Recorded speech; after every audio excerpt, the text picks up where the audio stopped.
नमस्कार एटा मो mini blogger day 5 थिला आपण माने ऑलरेडी डे 4 रे प्रीवियस ब्लॉग देखि सथिबे कोन हेतला फाइनली आमे भोर भोर उठी आसी पहुंचैतलु बस स्टैंड रे सेठी बस रे बसला परे आमे आज बाहरतलु कोडे बालेश्वर आ सेठु आसला परे आमे देखि मु देखिबा को पाइली कि बहुत सुंदर सुंदर सब जिनिस आ सखाळ रे एते सितुआ सखाळ रे आमे आसी कि जेतलु रेती से जहाँ भी हो आमर वेस्ट बेंगल बुलाटा बहुत भल रहा माने प्रथम थर पे ओडिशा बाहर गले जो एक्साइटमेंट थाए सेटा बहुत भल रहा एठी आमे पहुंचैतलु बालेश्वर बुलाटा काई होउछ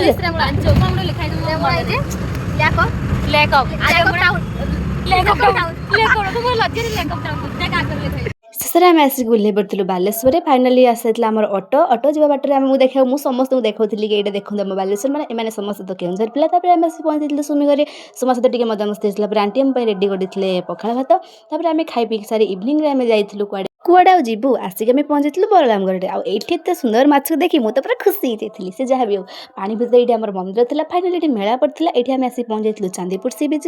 चांदीपुर सी बीच पानी कहवाक गले जमा भी नाला माने थिला जे किंतु आम पाखु पहुंची नाला इवनिंग आमर मस्ती एमती जब मोर मिनी ब्लॉग टी भल लगे लाइक कमेंट शेयर करने को भूलें।